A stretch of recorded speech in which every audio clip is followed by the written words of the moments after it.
Coursey, welcome to Apollo's Water.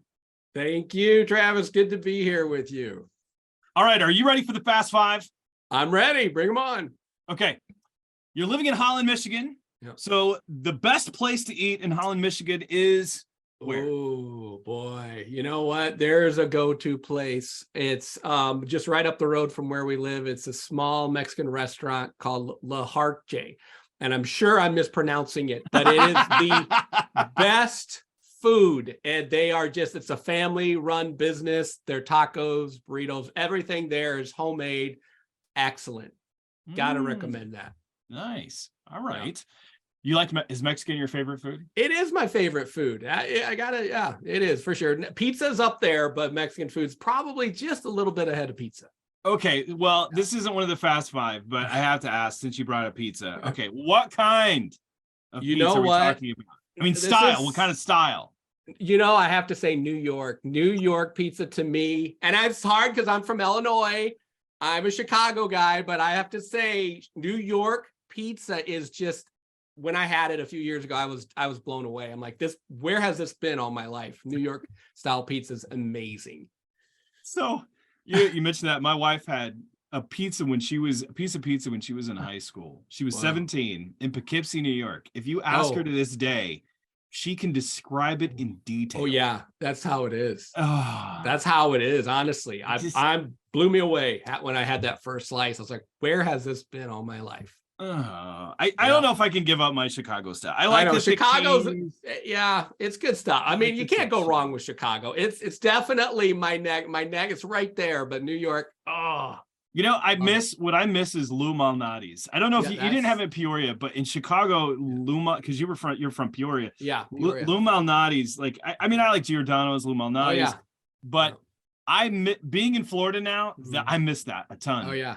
And I just saw that in St. Augustine, they're starting a Chicago restaurant with Chicago style pizza. So I'm like, oh, nice. There you go. I'm gonna go. There you go. Lou's is amazing. I mean, that pizza is like, that's definitely up amazing. there. Yeah, it's up there. And you can order it, put it on dry ice and get it to your house. I'm like, that's hardcore. Yeah, that's hardcore. Really hardcore. They don't mess around. No.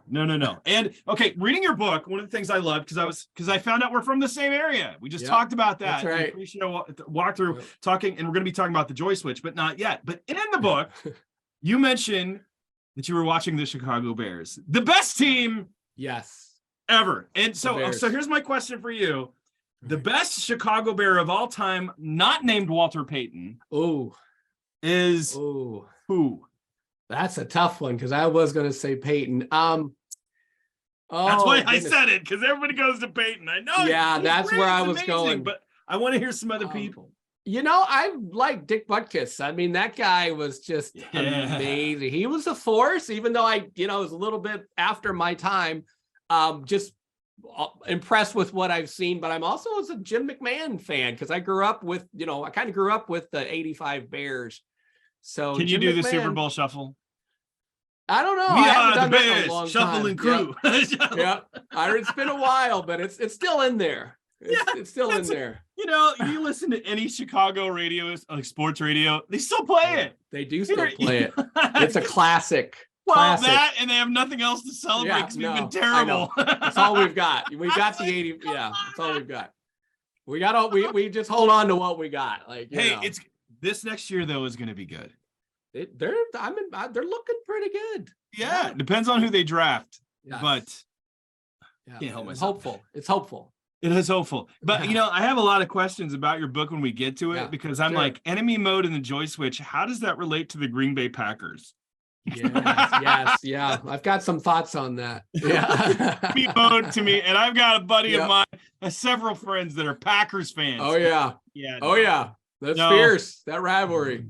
No, well, from the Bears' perspective, right now, Green Bay's like, whatever. Yeah. Get away from me. We're killing you. Get away. Yep. That's right. I don't think they're threatened by us. No, unless Aaron Rodgers leaves and then watch Jordan Love be like the next Aaron Rodgers. Yes. That's right. Yeah, that's right. They're a force.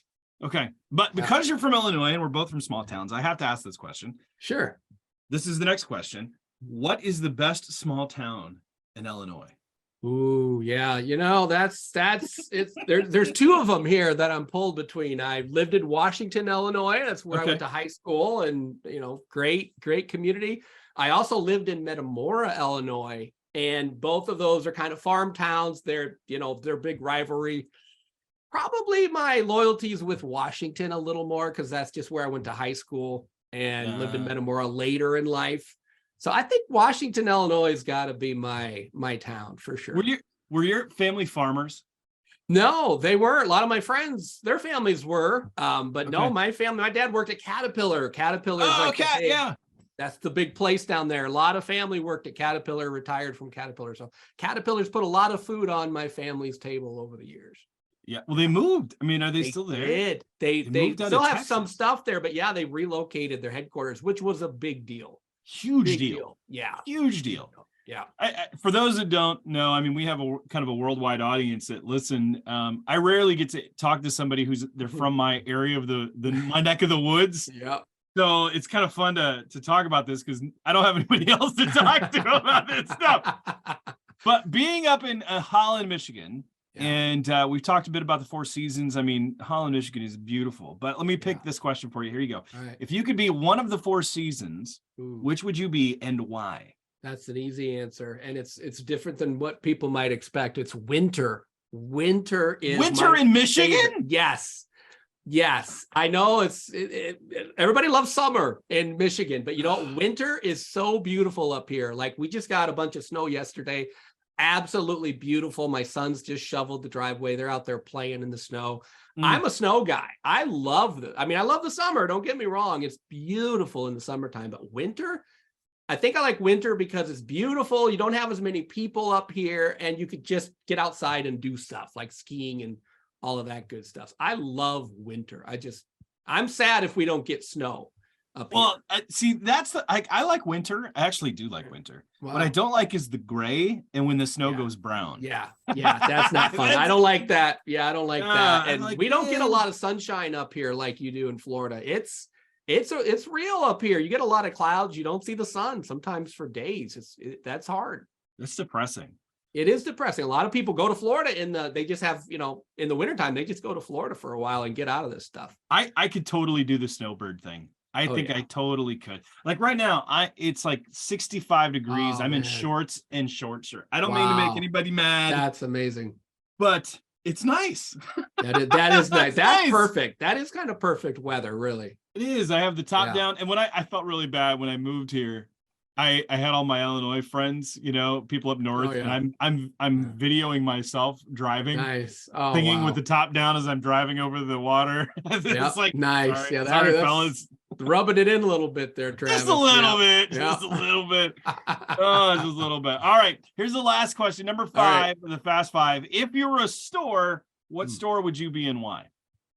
Ooh, well, there is a store up here in Holland. It's a blueberry farm, excuse me, but it is a store and they sell blueberries. They sell all kinds of blueberry related stuff. That would probably be the store. I love this place. Their donuts are amazing. It's just everything there is great. So you can eat, you can have coffee. Is it in town? Stuff. Or is it like kitty corner from a blueberry? Like you have parking? Because the reason I ask is that we went and picked blueberries. Oh, and there was a store that we went to that had blueberry donuts. I mean, they had everything blueberry in there. Like really? Blueberry salsa. Oh, yeah. Blueberry. I never had blueberry salsa. It was excellent. Wow. That's impressive. Really I haven't had the blueberry salsa, but this is a farm. So they have a farm with the store, and they just put a new store downtown Holland. It's called downtown. Okay, it's downtown. So they have both. So they have one kind of in the country, blueberry trees with the store, but they have this new one downtown, Bowerman's on 8th. It's absolutely amazing. Can't go wrong. So why would you be that store? I think because it is such a source of appreciation and joy for people. Like the lines are out the door for this place. People love it. People love blueberries, and Michigan blueberries are pretty amazing. So that is a place that brings a lot of joy and connection because people like to bring their family, their friends. Yeah, it's always crowded. There's always a lot of life there. And it's just, yeah, it's fun to go there and watch how excited people are when they get blueberry something in that place. So that I'm one of those people. Yeah. I feel so, oh, yeah. now I'm like, I'm annoying all the natives. They're like, would you please leave? Yeah, I get anyway. it. Anyway, yeah, well, let's talk a bit about your biography. Hey. I mean, who you are, where you're from, some of your family story, Thrive Today, and then how we get to this little book right here, The Joy Switch. You gotta be pretty proud about this little book. I am proud of it. It was a fun book to write, and I actually just started writing it during COVID, right when the world shut down. My sons are home from school, craziness, and I'm trying to write a book about how to stay relational and how to build joy.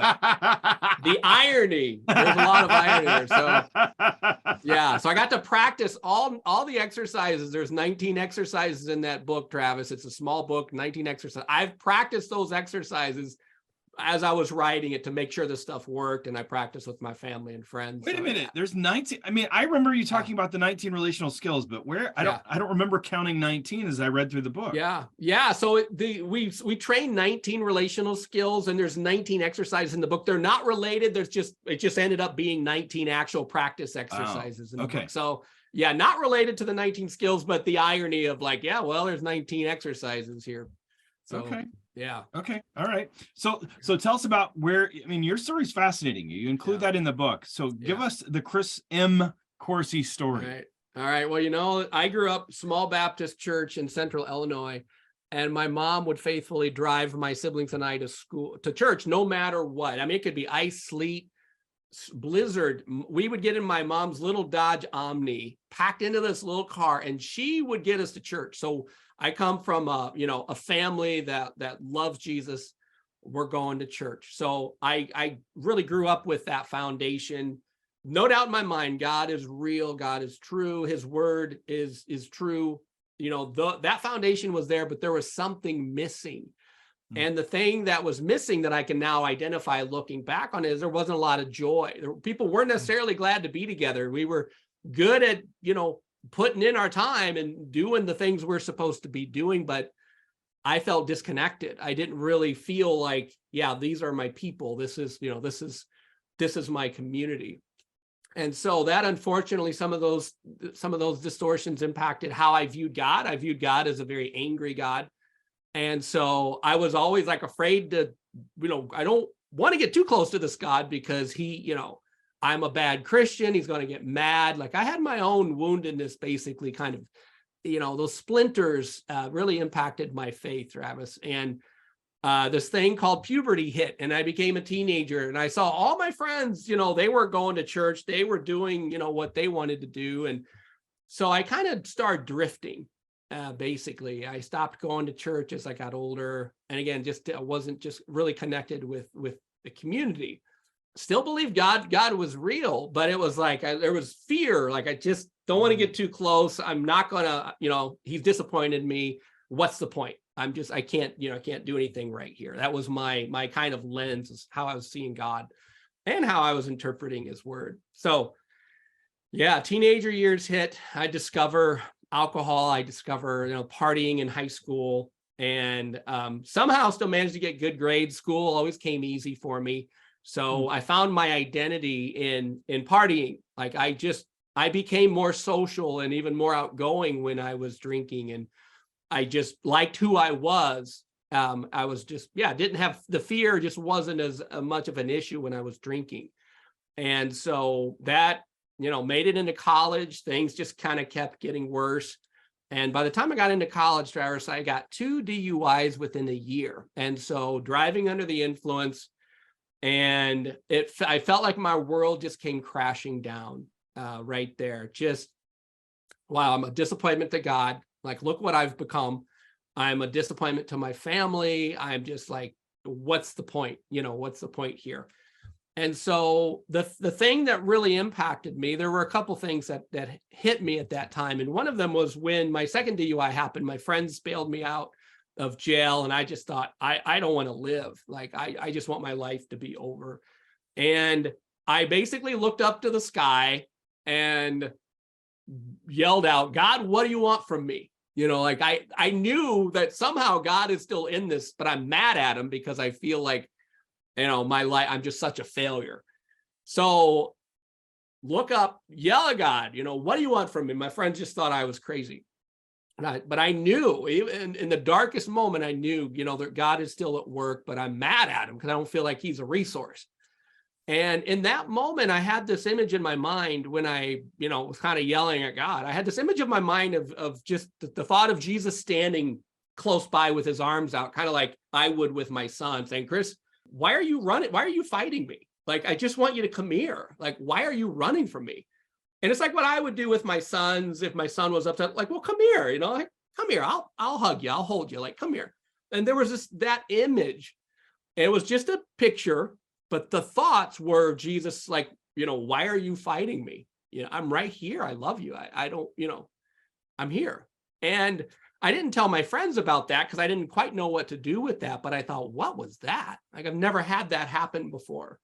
And shortly thereafter, I got a call from my aunt who works for a ministry in Indiana. And she's like, hey, how would you like to come do an internship with our ministry?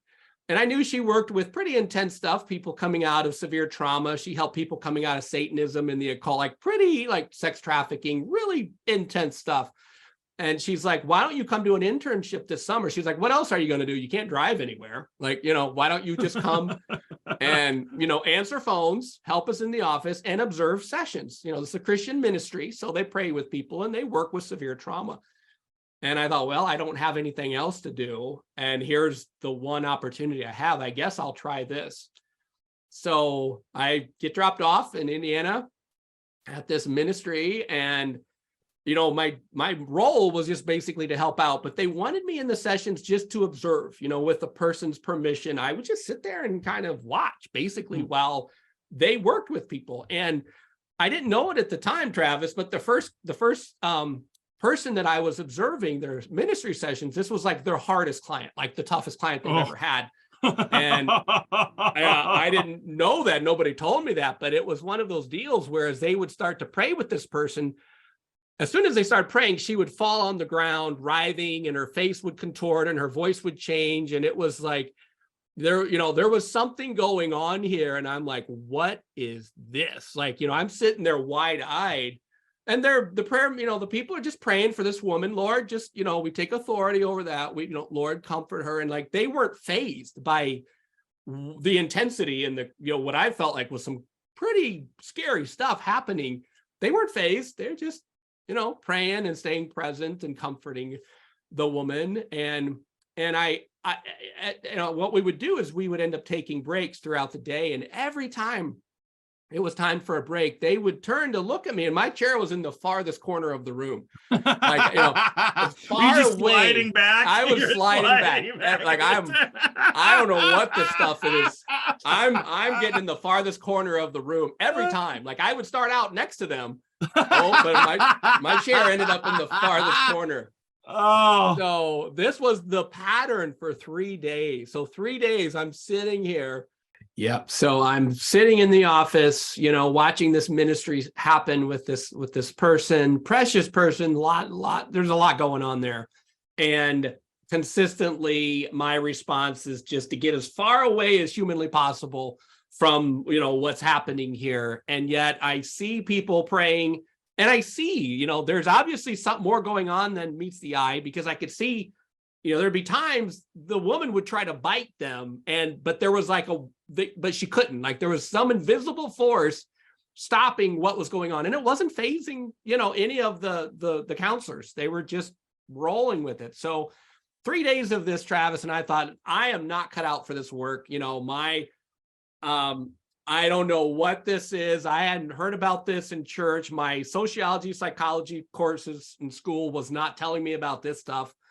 I'm out of my depth. I'm out of my league here. So, that night I prayed, and I basically, kind of one of those desperation prayers where you just kind of send this desperate prayer, this postcard to God. And I said, God, I know you're here working. I can't deny it, but I think you made a mistake, because I don't think I'm supposed to be here.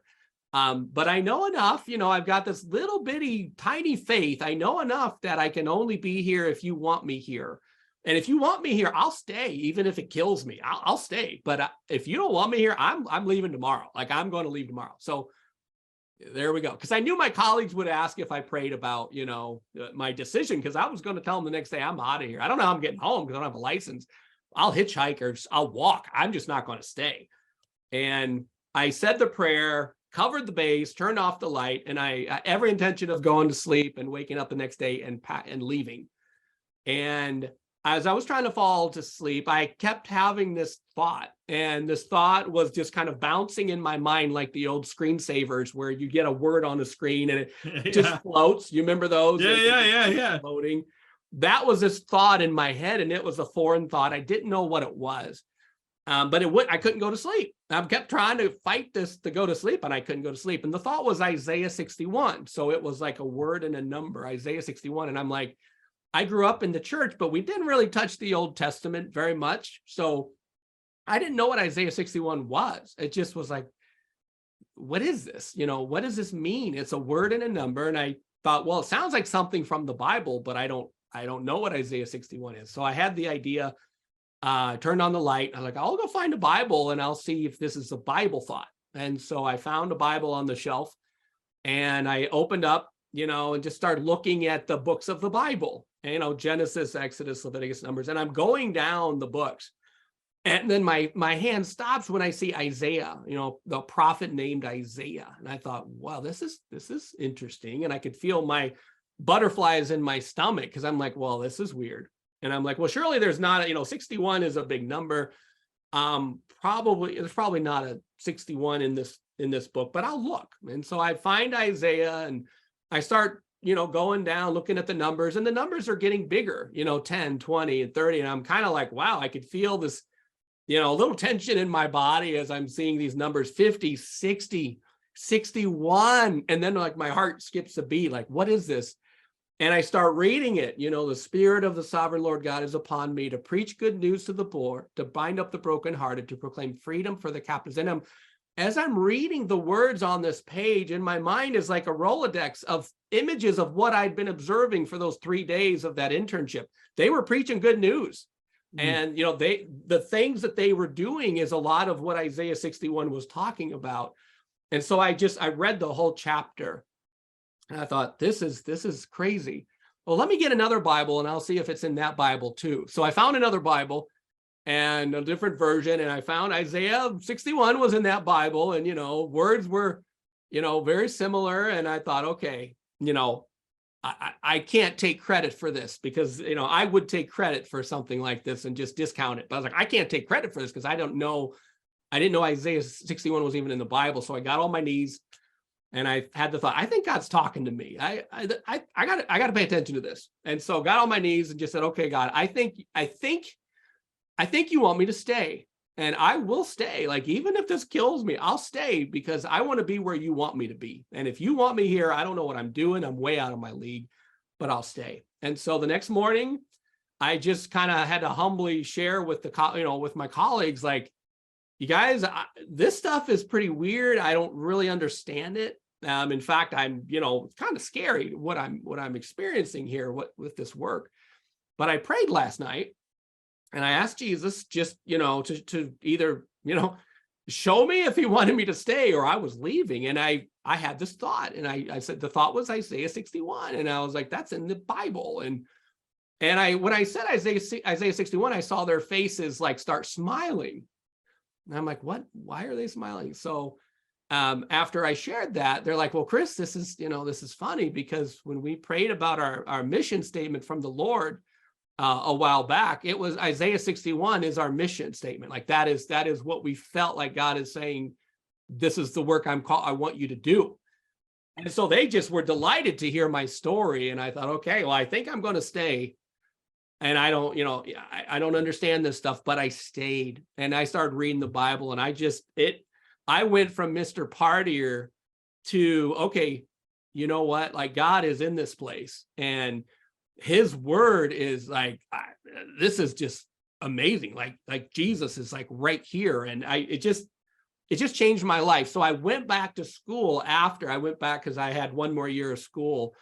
And I went back a changed man after that summer. I started carrying a Bible around. I started talking about Jesus to all my friends. All my friends thought I was crazy because I was Mr. Partier. Now I'm talking about Jesus and reading the Bible. And I just wanted to share with everybody, like, there's a fire was lit in me that I want the whole world to understand.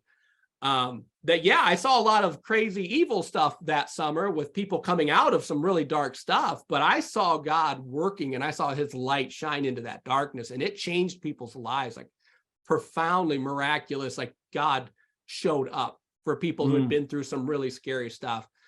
I just wanted the world to know that, Travis, and that put me on the course to, here 25 years later, here I am, doing things I never anticipated or expected I would be doing. And so the joy switch has come out of a very long time of, working with a guy by the name of Jim Wilder, looking at how the brain works and looking at scripture from a very relational perspective. And I never would have predicted that I would be here and we would be talking about this stuff, so many years later. What is Thrive's mission? Yeah, so Thrive Today is a ministry my wife and I run. And basically what we do is we do training. And so we train people in relational skills. And so one of the things that I discovered shortly after this internship was a book called The Life Model, Living from the Heart Jesus Gave You. And one of the authors was Jim Wilder, and he was a clinical psychologist in Southern California. And I met him at a lot of Christian conferences talking about the brain and how God created us for joy. And so he was also ordained minister, talking about how humans, really joy is the fuel for your brain. And so when you look at what helps humans thrive, it's a relational, glad to be together joy. And so looking at the scripture through a relational lens and looking at how, life and relationships work, joy was the missing ingredient in my upbringing. Like I come from a very loving family, a great church, but we weren't necessarily glad to be together. Like pain was loud, fear was rampant. It was just, there wasn't a lot of joy. So Thrive Today really focuses on training people in skills. And one of these skills is joy, that ideally we learn about the first 3 years of life. So if your family has some joy, if your family knows how to quiet, if your family knows how to get back to joy from big feelings, those seeds of those skills are planted the first 3 years of life. But if they don't have the skills, then you learn non-relational ways of living and doing your relationships in very non-relational kinds of ways. So what Thrive does is it helps people learn these skills that ideally our communities would have, but they're kind of fading. They're unfortunately fading from our world for lots of reasons. So we train people, how to grow joy, how to learn to get back to joy from your anger, from your hopeless despair, all of these skills that come from brain science and kind of come from just being Christians and looking at the Bible and say, certain ingredients should be there. And when they're not there, there's something that happens because this ingredient's not there. So we train what we call 19 relational skills, and we run events, we do retreats, we do all kinds of stuff, write books, really to help people learn about these things. And this is part of what helps us to mature. And I can memorize the Bible and still not be able to make my relationships work. And, and so, trying to bridge this disconnect for people to do a really good job loving people and to love people well and to be a relational bunch who reflects Jesus relationally in this world. That's really what we're about. And we're very much trying to train people and equip people with these skills. We call them relational skills. Some people call them character skills, but these are skills that just help us to be a relational bunch who love well, and we recover when things go wrong, and we're able to be our relational selves when things get hard, right? Because scripture tells us, don't be surprised when fiery trials show up on your doorstep. So we know those fiery trials are going to show up on our doorstep. But if I don't have relational skills, then what happens is when those trials show up, I become non-relational. I say and do things that don't reflect my values or my faith very well. And I act like a different person. And so what we're trying to do is just train people in these skills so that they reflect Jesus in the good times, but also in the bad times, and to be able to live that out relationally. It's a fascinating ministry. It's fun because everybody wants to be the people that God created them to be. And there's lots of reasons why we're not being the people that God created us to be. So sometimes we got to get rocks out of our shoes, and sometimes we have to correct the limp that developed because of the rock in our shoe. And so, yeah, we're very much a training, equipping kind of a ministry. That's a lot. Yeah, that is a lot. I mean, it's a lot because relationships are something that I don't think a lot of Christians, I think they feel intuitively. Yeah. But they don't know necessarily what to do about it because they go to church, if they do go to church. Yeah. And we got into this discussion the other day. Forgive me if I'm going to introduce this, but we were talking about the ministry of apologetics, and everybody was talking about apologetics. And I've met some people. I mean, I love apologetics. I've used apologetics my entire ministry. And I know that the place apologetics plays, but rarely did I have someone leave the church because of an apologetics issue. It was rarely that. It mostly came down to relationships and not feeling love, not feeling joy, not sensing that. That's the stuff you said. You can know your Bible and you can be very relationally poor. And I think in our culture today, especially in the church in the West, we are relationally impoverished. And this is where in the book you actually talk about the relational reformation, but I'm getting ahead of myself. Let's talk about the joy switch now. I want to transition into that. We've talked about Thrive Today, and talking about the joy switch, which I have right here through Northfield Publishing. And we've talked on the show before previously about enemy mode. Now getting into enemy mode again, you're referring to Jim Wilder, but I want to talk about the joy switch. You've already said that we're designed to live on joy. I think scripturally, if you've ever read anything by C.S. Lewis or John Piper, joy is all over their stuff. But now we have the brain science to actually show something we've already seen theologically and experienced as well. But I love how you put it into just this common vernacular. And it's not easy to do because you're talking about brain science.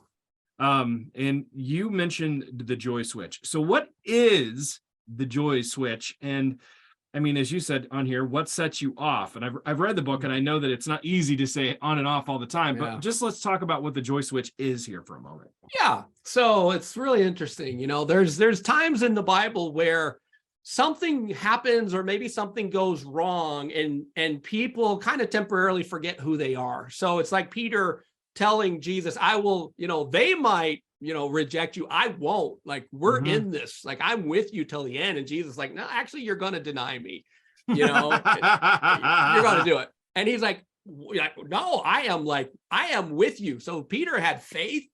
He had willpower, right? He was going to try to make good choices. So Peter was determined to be faithful to Jesus and not to deny the one that he loved. And we all know the story that things got intense, things got scary, right?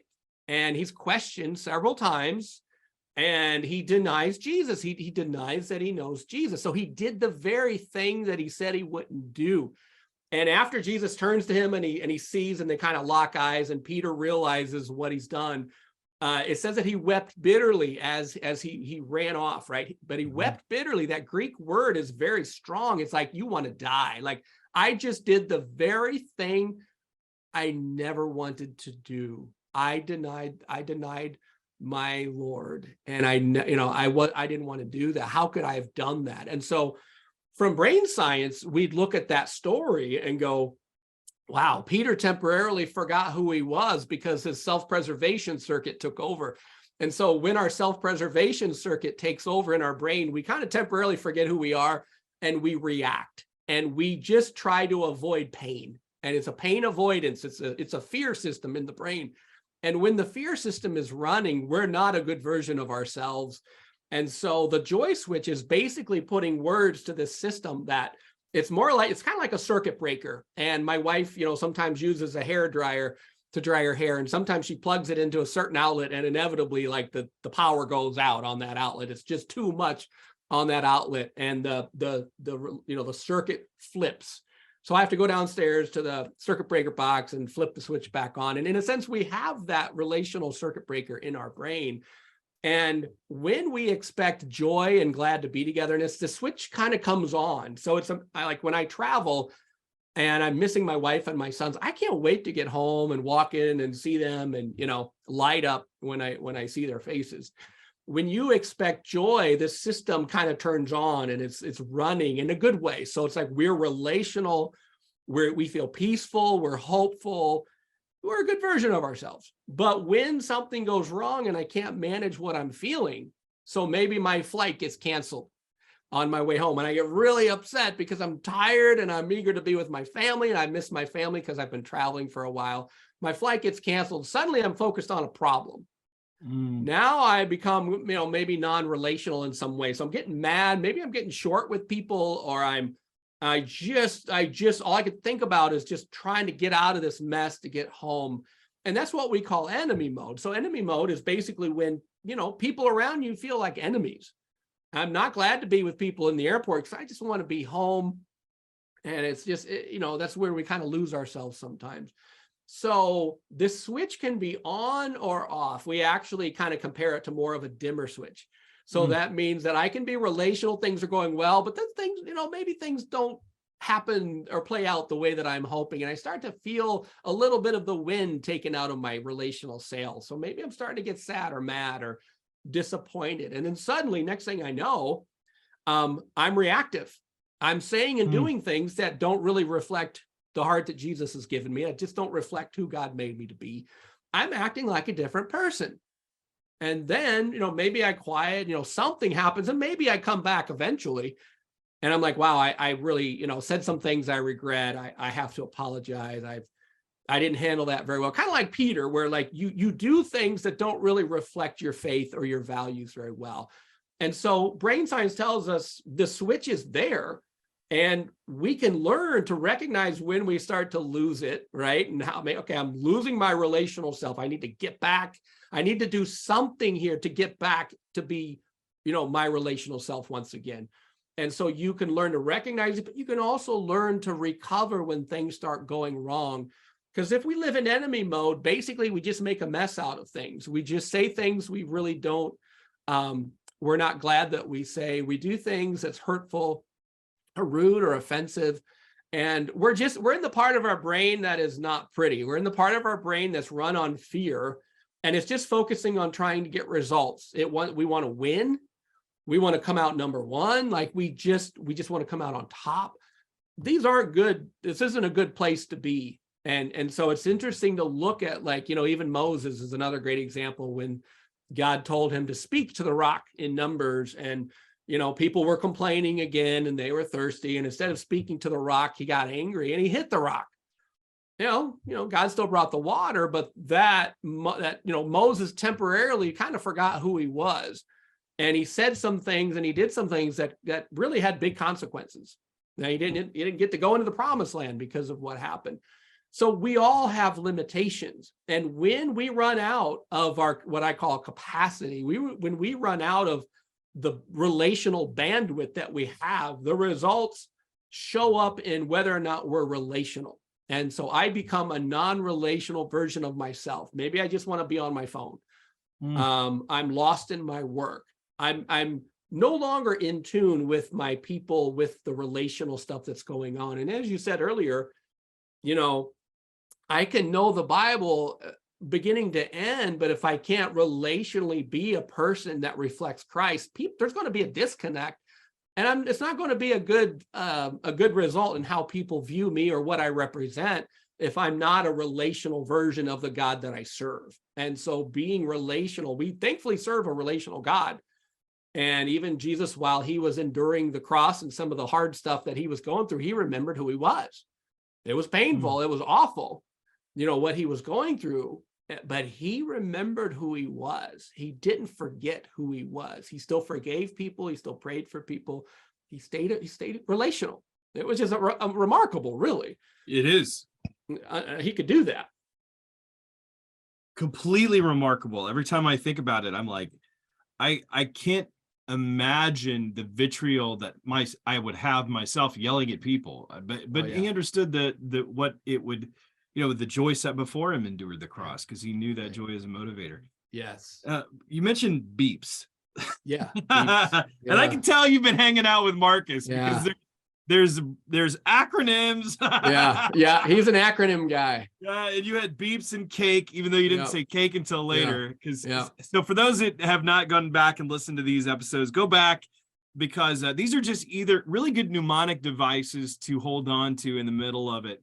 But tell us what beeps is here for a moment. That one I hadn't seen, so I was like, oh, that's good, because you the idea of a beep going off. So so beeps kind of play into this and fit into this whole thing, in that when I can't effectively manage what I'm feeling, what happens is, if I don't have a pathway back to glad to be together joy, then what happens is my brain is highly motivated to avoid feelings that I can't manage. So I want to make the pain stop. And beeps stands for behaviors, events, experiences, or people or substances that I turn to when I can't manage what I feel. So I want comfort. I want something to make the pain stop. And like sugar is a common one. So maybe I just need that candy bar, that pick me up, something to just give me that rush, because I'm feeling lonely. I'm feeling alone. I'm feeling overwhelmed with my work. I just feel like I need something. And it's kind of when we roam the house looking for some snack or looking for something that we want. And again, it could be a behavior. So maybe I act out in certain ways, or I seek certain experiences to try to feel better and compensate in some way. Or I seek events, and I just I had a friend who loved Tiger Woods, and she was just infatuated with Tiger Woods, and she had all of his posters, and anywhere he was playing golf, she would go and follow him. And she was like his biggest fan. It was like her life, right? She just, that helped her feel important. So we can seek out people, or we can seek out substances. That's where people turn to alcohol, drugs, all kinds of really unhelpful stuff. And basically my brain has to learn how to still be me while I manage what I feel. So if I'm having a bad day, how do I stay my relational self with people around me? I can acknowledge, wow, this has been a hard day. Like, all these things have gone wrong, and I'm feeling like, my fuse is getting short. My wick is getting shorter. This is really, my fuse is short, and I'm struggling. So can I stay relational under those conditions? Or if not, then I seek out something to feel better. And so it's kind of what we call pseudo joy and pseudo quieting. So joy is a high energy, we're glad to be together. Joy is this relationship, but you can only sustain so much joy before you need a breather. And so we need to have this rhythm of glad to be togetherness. Now we rest. And when we can rest, then we're ready for more interactive joy. So there's a rhythm. And some people are good at joy, but they don't quiet. Or some people, they're good at quiet, but they don't enter into like relational joy. And so beeps kind of artificially comes in here when I'm short, when I'm lacking something here that I need. Beeps is like, it's a quick fix. How do I feel better and find some comfort? And that's also where, like sex, we got a lot of leaders are crashing and burning because someone's glad to be with them and it's not their spouse. And so when I see that other person, somebody else light up to see me, my brain says, hey, pay attention. This feels good to have someone who's glad to be with me. So we're vulnerable to doing things that doesn't line up with our faith or our values or our character when joy levels start to drop, or we're not quieting and we're not keeping that rhythm. So we need that rhythm of connecting, working, interacting, and resting together. And usually one or both are missing. And beeps is right there, ready to step in. And just basically, what do I do if I'm having a bad day? What do I turn to? That tells us a lot about, some beeps are very religious looking, and I can be a good servant and just find my identity in just serving others.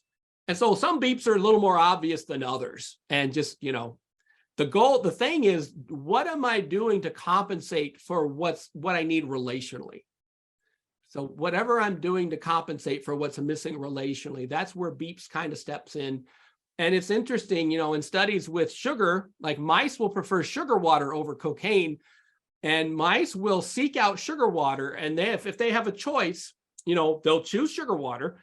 And again, cocaine is also a beeps. But sugar water, if mice have a choice between sugar water and regular water as well, they will choose the sugar water, and they will eventually drink so much of it they lose their sense of taste. They can no longer taste the sugar in the water, but instead of stopping the sugar water and drinking the regular water, they keep drinking the sugar water until it kills them, because they remember how good it was when they first started drinking it. So the memory of the sugar experience is why they keep drinking it until it kills them. They will eventually die because it's like, this is good stuff. And I like how I feel and I want to keep doing it. And it's the very thing that kills them. So beeps can get deadly if we don't get the joy and the peace that we need in our families and our communities. Beeps can be pretty destructive and really tear down the very thing that we've been building all of our lives. There, again, you're dropping so much stuff. I mean, I hear all this stuff on the relational thing, and I'm always trying to figure out how it fits within the biblical narrative. Yes. How do these things coincide with one another? Yeah. Because I remember reading a lot of books. I mean, we're about the same age, and in the early 2000s, in the late 90s, there was a lot of books that came out, and relational skills and marriage skills. Like I remember reading the book, great book, was actually How to Find Your Perfect Mate.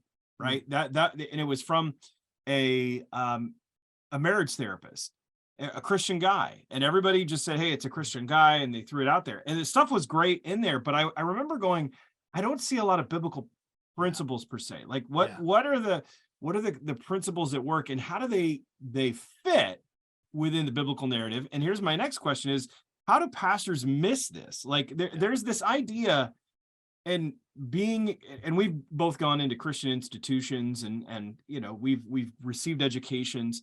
Rarely do I remember ever, I don't think I ever had a class on relational development. Yeah.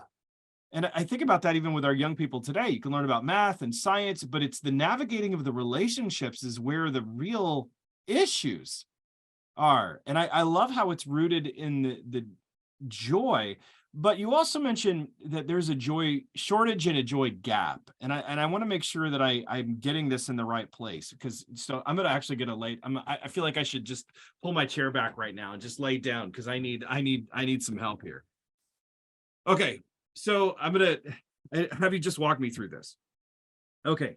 So I'm thinking as you're talking about the joy substitutes, I was getting more and more convicted. I'm like, does that mean I can't have a candy bar? Every time I'm going on my phone, is that me looking for a joy substitute? If my wife hears this conversation, I'm never going to hear the end of it. Every single time. Yep. She's going to be like, that's a joy substitute. And I'm going to be like, no, I'm just looking at the Bears score. Yes. Right. I mean, right. So how do you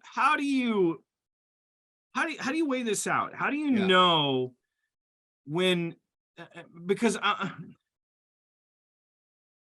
fast forwarding in my head. Yeah. 5:30, getting ready for dinner. Yeah. My wife's the cook in our house. She's a great cook. She loves to cook. Sometimes but if I cook, my kids are screaming in pain. But she's like, I need your help. I need your help. And that means I want you to come and help me. And I want you to spend time with me. I'm tired. I'm not relationally there at that moment in time. I usually will go, because I know that later there could be a problem. Yes. You're wise man. Yes. Yeah. There's going to be a problem there because she's asking for time, and that's her love language. Yeah. And so I'm trying to figure out, though, when is it okay? Because you do mention rest. We need rest. And I know I'm getting ahead of things. But I'm putting myself on the couch right now. Yeah. So when do we actually allow ourselves rest? And when is it okay to have that time away where I am on my phone? Yeah. Yeah. Is that really a joy substitute? That's a great question. It's a very important question. So it's always helpful to keep in mind joy is a relationship. So whenever you see joy in the Bible, it's a relationship. So for the joy set before him, Jesus endured the cross in Hebrews 12:2. So I like to tell people, put your name in replace joy with your name. So for Travis, Jesus did endure the cross, right? Scorning its shame, and sat down at the right hand of the throne of God. So joy is a relationship. So you put your name in there because he did that for you, right? So it's very personal. And, Jesus said that, when we ask things in his name, that we'll receive and our joy will be full. So again, you have to see joy in the context of a relationship. And it's when, like trying to find out, like, how do I do this? How do I balance, connecting with my wife? I'm tired and I don't feel like interacting. So what you describe is you need rest in those moments. Your wife might be looking for some glad to be together connection. And she's been, looking forward to this time in the evening that you guys would have together. And you're tired. Maybe it's been a hard day or a long day. You're ready for rest. So the question is really ultimately, what time is it? So if my wife and I, and this happens a lot, because my wife will, her go-to is connection over rest. My go-to is rest over connection. So what's restorative for me is quieting and resting. What's restorative for her is connecting. So part of it is, how do we find that rhythm? And so I might say, honey, I know you're really looking forward to connect. I'm tired. Could we just first rest for a few minutes? Let's quiet. Let's come here and sit on the couch next to me. Let me hold you. Let's just quiet for a few minutes and then let's connect. And what I find, this is where the joy switch comes in. What I find is, if I'm tired, it's hard to keep the joy switch on. I don't feel like interacting. I'd rather be on my phone. I'd rather be watching TV or whatever it might be. If I can quiet even for 2-3 minutes, then this joy switch tends to wake up and kind of come back online. And I actually then feel like connecting. And I'm like, okay, well, a couple minutes of just sitting here help me. Now let's interact. Now I'm ready. So it helps to just understand, when the non-relational part of my brain is running the show, I don't feel like connecting. I will feel like doing non-relational things. I don't want to be around people. I would rather be on my phone. And it's not that being on your phone is necessarily a bad thing. Where it becomes bad is when it starts to bleed into my relationships. And it starts, I'm on my phone more than I'm getting the relational connection. So part of it is just balancing the quieting, balancing the connecting in ways that respect where people are at. And so part of it is just having this conversation with my wife, like, honey, you are restored when you connect with people. Like, you want connection. Quieting is a little harder for her. Whereas for me, man, it's easy to quiet. I could go and quiet all day. Like, I can easily do that. But part of it's finding that rhythm of, can we quiet for a few minutes first, and then let's connect? Or maybe I need to go quiet for a few minutes and just breathe, and then go enter into the connecting. And again, it's connecting that really matches the energy that we have. And so I'm recovering from, being sick. And so my energy levels have been really low.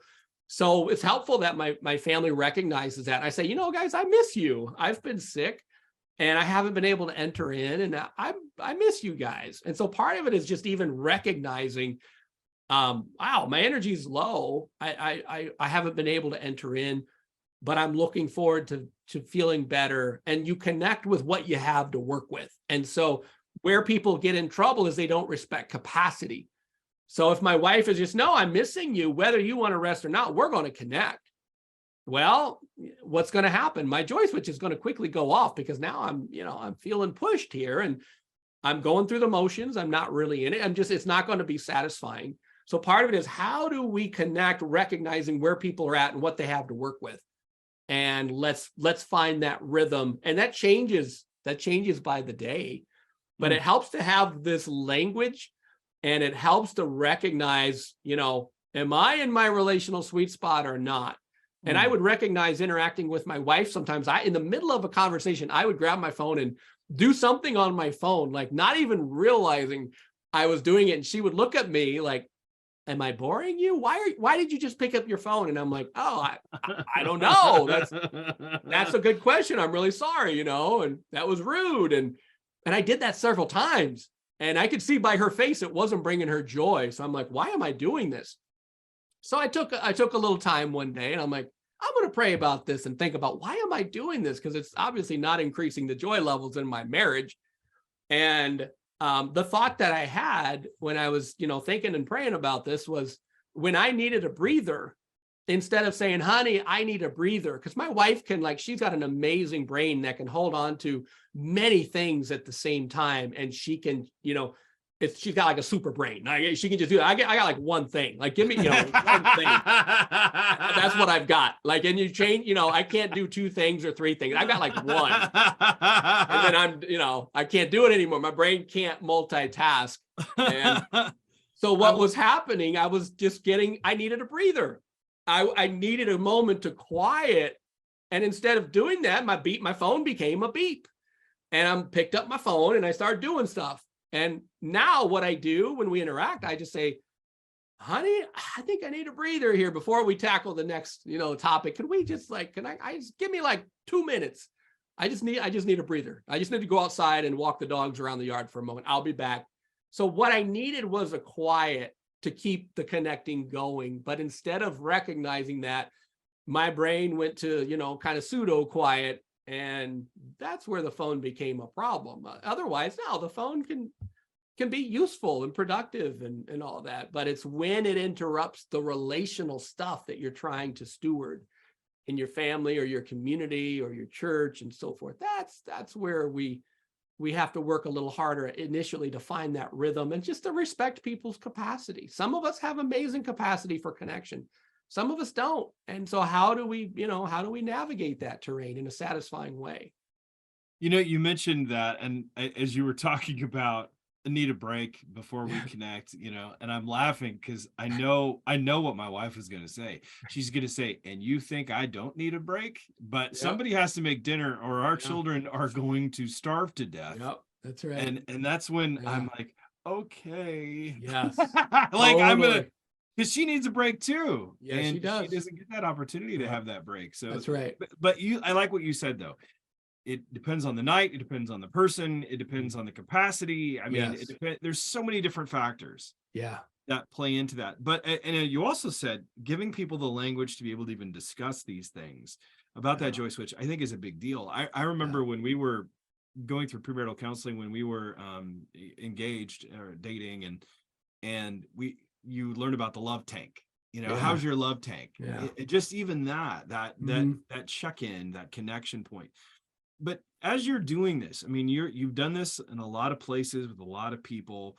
Have you seen anything develop in the last few years? I mean, we talk about COVID in some ways like lost years.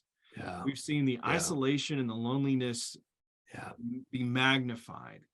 And with the digital age, the way that it is, isolation has become even more magnified on top of that.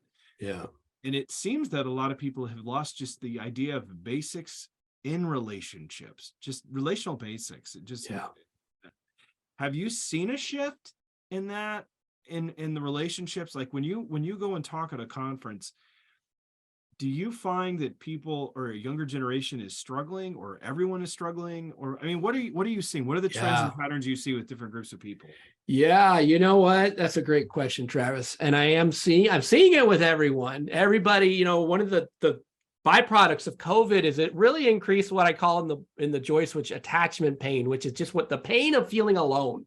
That's the worst pain for the human brain. The worst conditions to try to stay relational and build joy is when I feel alone.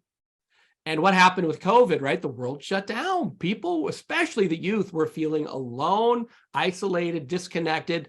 It helps to understand that God made us for relationships. Like when you look at the master's handiwork and how the brain runs, like it is not good for man to be alone. Like in terms, like we need relationships. We need people. We need fellowship. We need small groups. We need community. And so what worries me the most is for the youth, there's a lot going on in the teenage brain, and there's just a lot going on. Things are very intense. And so if you put attachment pain or isolation, drop it into that basket, it's not good. And what happens is I become highly motivated to avoid these feelings. And that's where beeps are present. Beeps are right there available. And we have more beeps options now than we have ever had. Like when I was growing up, there was still drugs, there was still pornography, there were still things there, but now it's because of technology, it's a whole different world. Yeah, it's a different world. And that's the thing that concerns me is people, we're wired for connection. And in the youth, again, if I'm not getting the joy and the rest, then I am highly motivated to artificial means, whatever that might be. Then sometimes, joy gets sexualized. So I just feel like, I just need to have sex with people to try to, find some joy and some meaning. And that's where we get some really unhelpful patterns. So it's helpful to understand this. And the $1 million question is, how can we help people to connect in satisfying ways? And how can we create opportunities to connect? And when you've got TikTok, or when you've got social media, or when you've got things that are right there that really do rewire the brain, and it rewires what I pay attention to, and it changes what motivates me. It has a lot of, effects. The good news is this thing called brain plasticity, that God gave us the ability to change unwanted patterns. Like you hear my story, where I was is quite different from who I am today.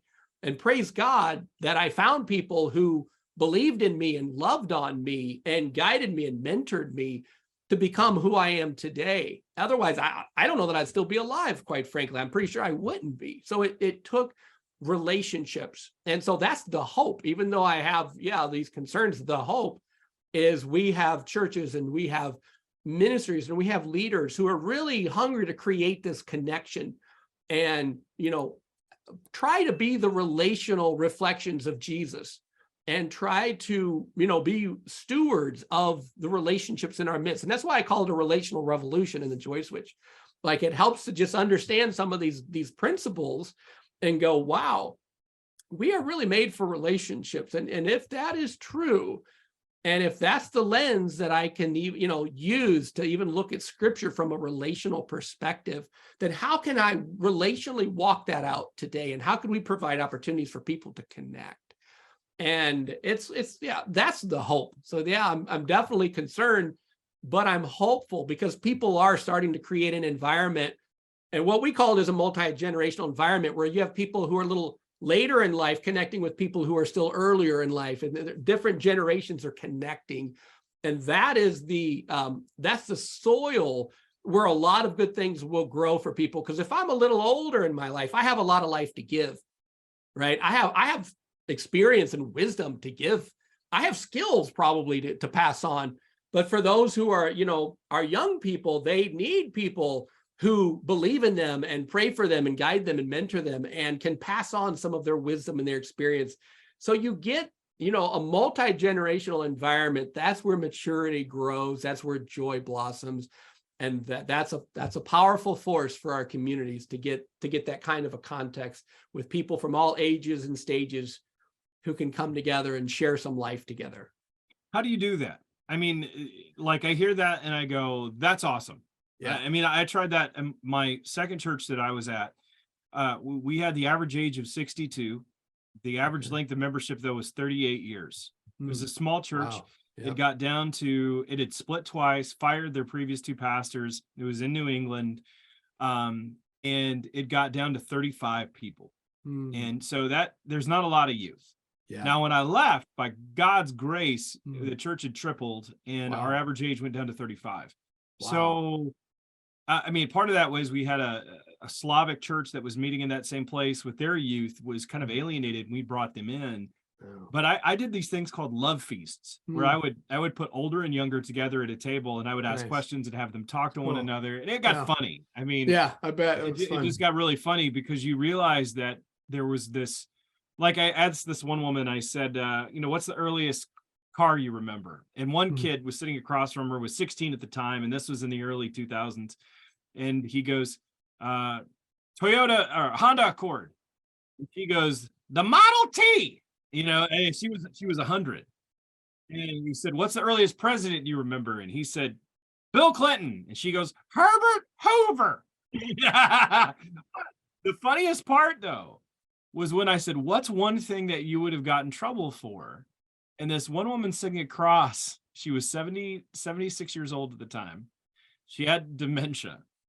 But she said, I used to skip church, go to the beach and smoke. I mean, it's just funny, you know what I mean? That she say that.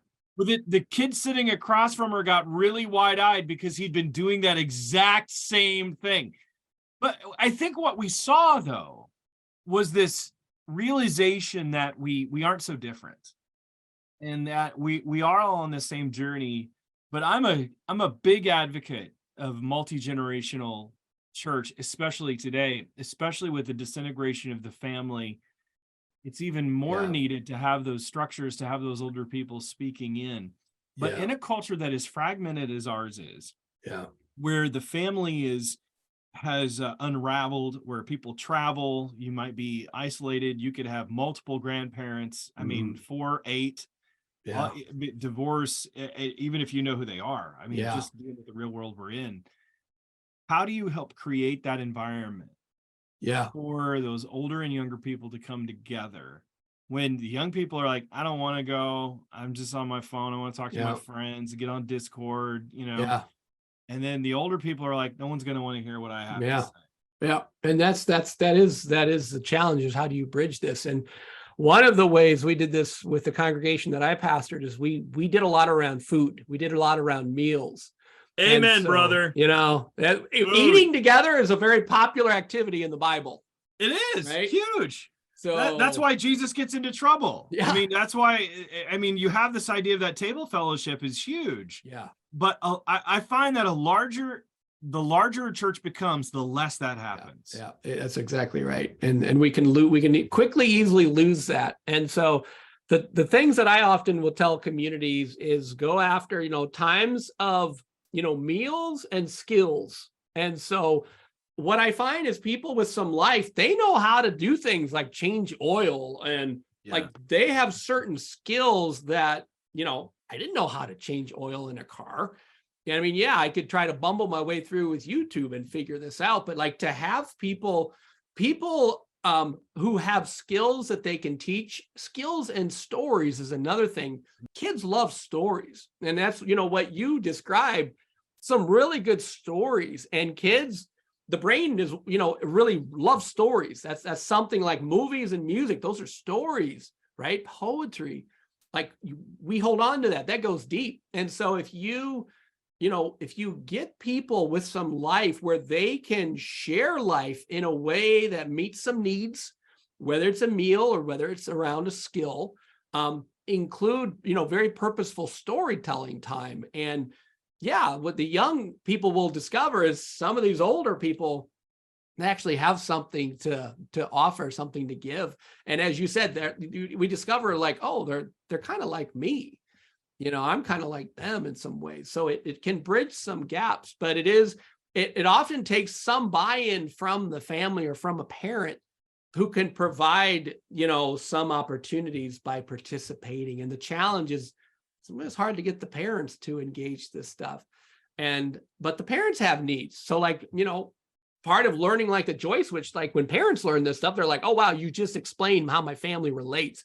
So even getting parents some skills by people who've raised children and, you know, passing on some skill or some stories or some wisdom or some advice, getting people to connect in a language that they speak, in a language that they understand. And it usually, again, kids might go in there with the joy switch off, like, this is a waste of my time. Why am I doing this? But often what happens when you get them to, you know, get these people and communities connecting, it's actually very satisfying. And then, you know, once the joy switch starts kind of coming on, because people with life to give that might not have a lot of opportunities, it's easy for them to be glad to be with people. And kids need to see people who are glad to be with them. Like they need to see a face that lights up to see them. Even if they don't know them, they're glad to be with them. And so kids feel that. And whether they admit it or not is another thing, but they see it. Their brain is looking at faces within milliseconds, seeing whether and determining whether you're authentically, genuinely glad to be with me. So I always tell kind of the older folk in the communities, like, live in your face.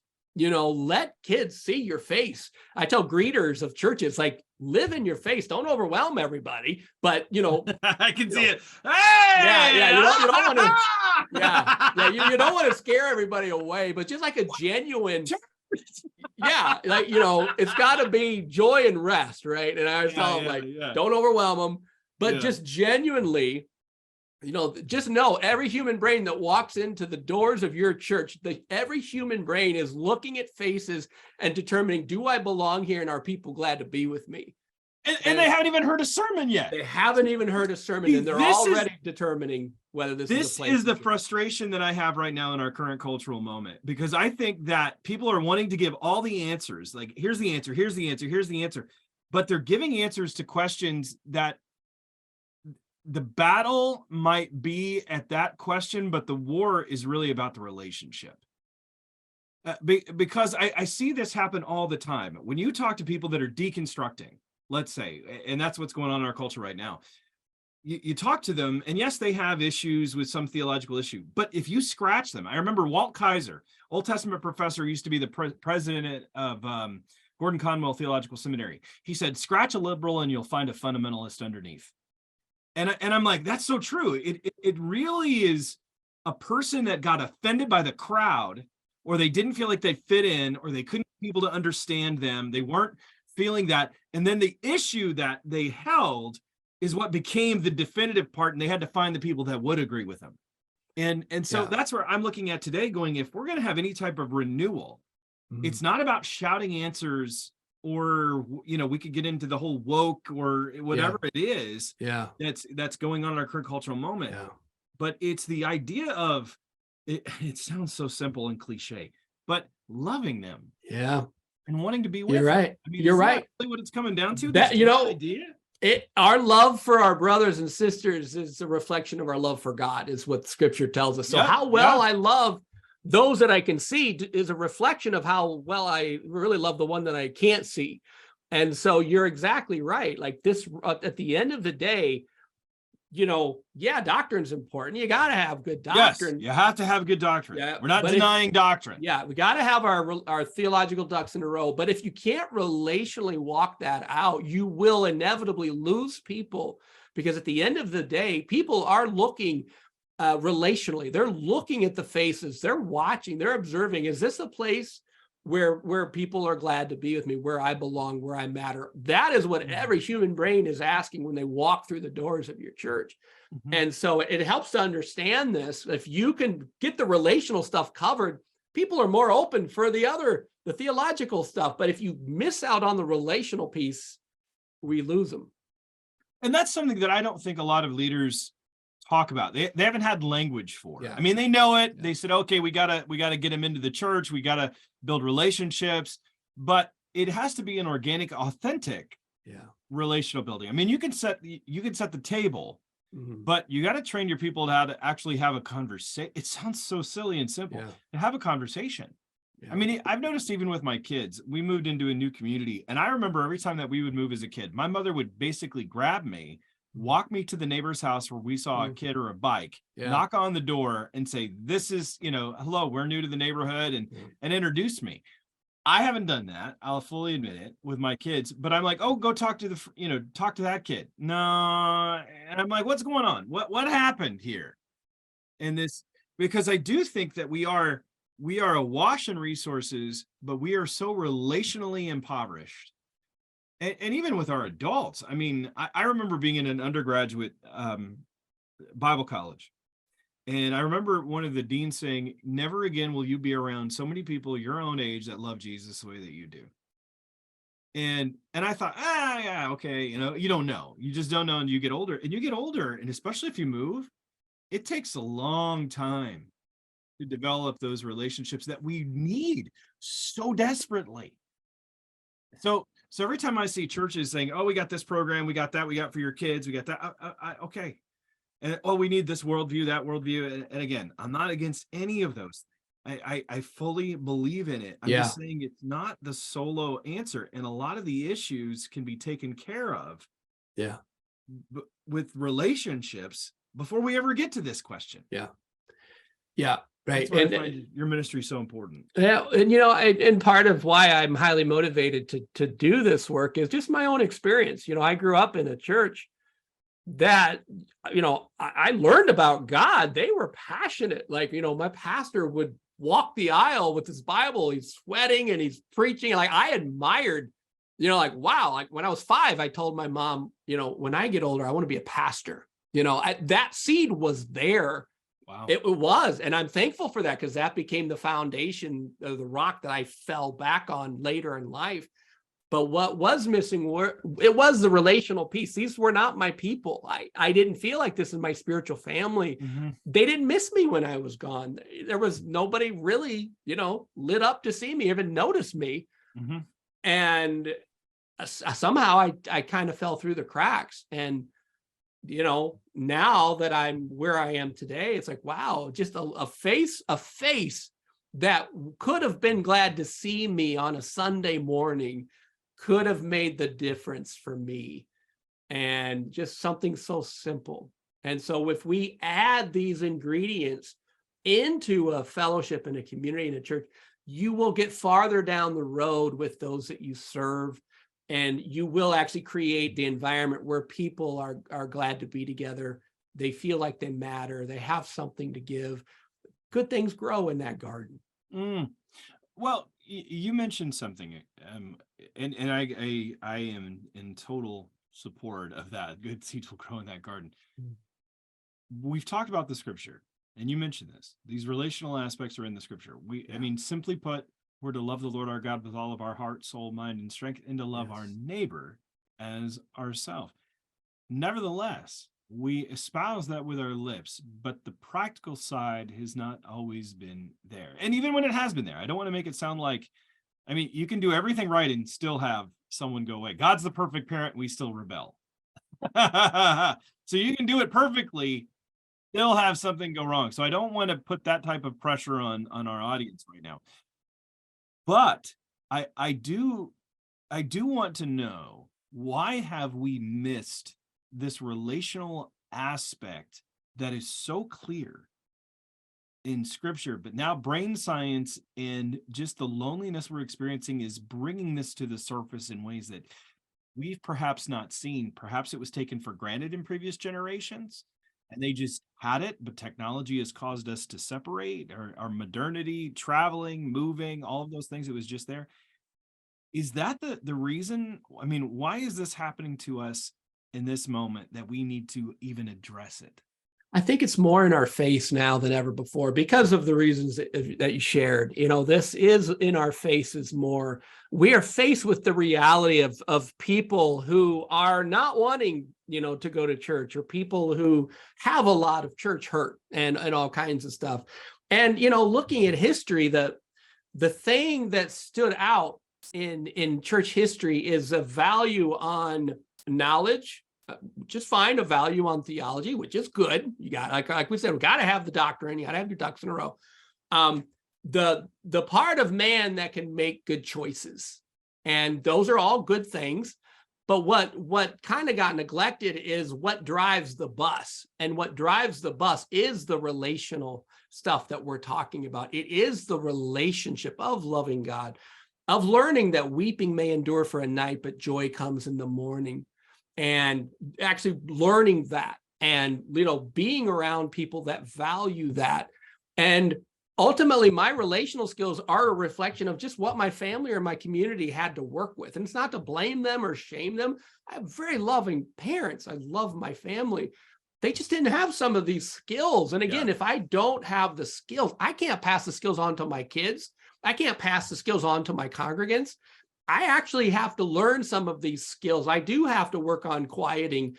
I do have to work on building some joy or getting back to joy. Like, these are things we can work on. And if the skill is there, it'll show up. But if the skill's not there, it ain't going to be there. It's not going to show up. Something else will. And so part of it is just helping people learn. There is a way to learn these skills. There is a way to learn to be more relational. And again, being relational doesn't mean we have to talk all the time. It also means we rest together.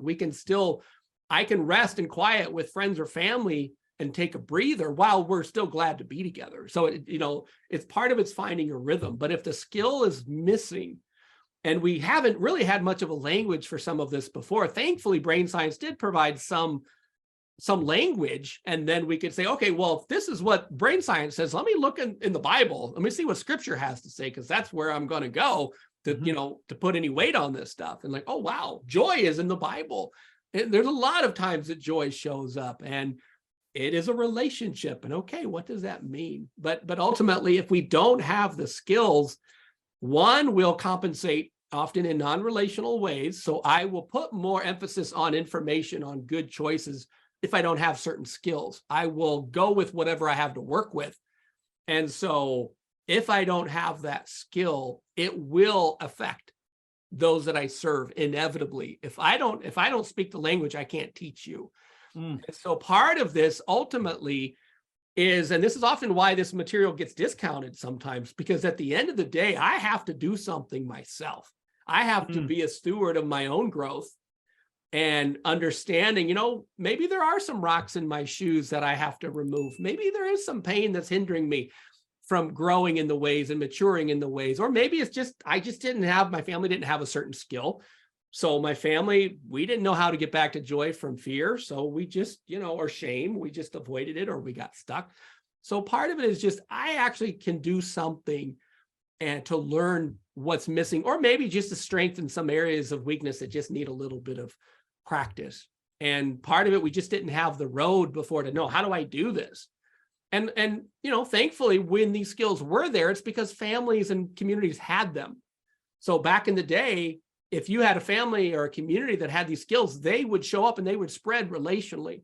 But now, because of the world that we live in, it's a different world. Families don't live together like they used to. In fact, they, often will move to get away from families at sometimes. So, what happens is where life has changed in some pretty profound ways.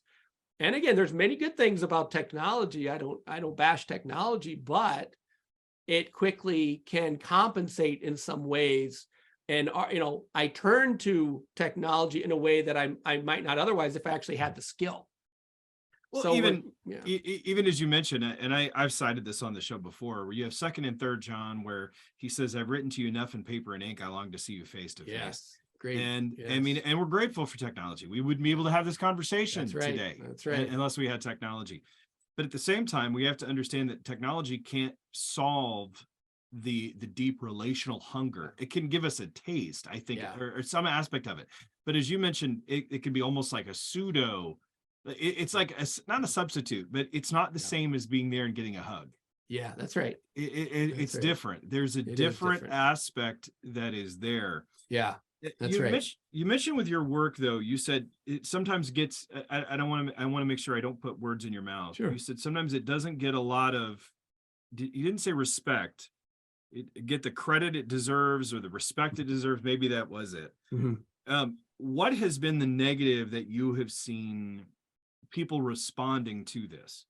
Yeah, it's an uphill climb. What we're trying to do is to put these skills back into society, particularly in our Christian communities. And so it is an uphill climb. We have a lot of things working against us.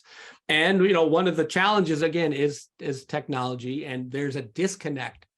And let's face it, it's easier for me to just do some teaching to you and send you on your way and hope that you can take it and apply it and use it with your family, where I don't have to keep working that vine. And so what we're doing is saying there's some work to be done. We have to tend our garden, right? We all have a garden to tend. And if Adam and Eve said, no, God, I'm tired of tending this garden, you tend it.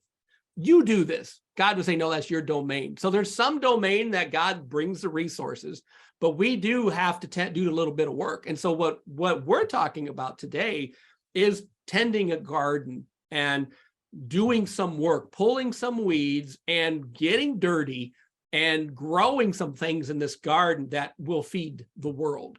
And it's what we're focused on is relational aspects of our faith.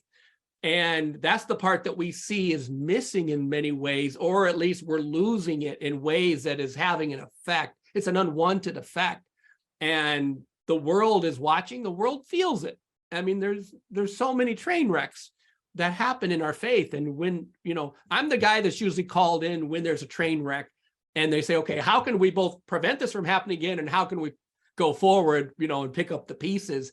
And the consistent ingredient in all the train wrecks that I see in a lot of ministries is there was some relational aspect, a relational skill that was missing. And rather than recognizing it and doing something about it, the train kept moving forward and people were getting run over in the process. And there was just a lot of relational casualties. So what we're trying to do, it is a bit of an uphill climb because there is some work involved. But we are trying to help people discover, like, there are things you can do that's so simple. It's not hard. We just haven't really had the motivation for it before, or just the understanding.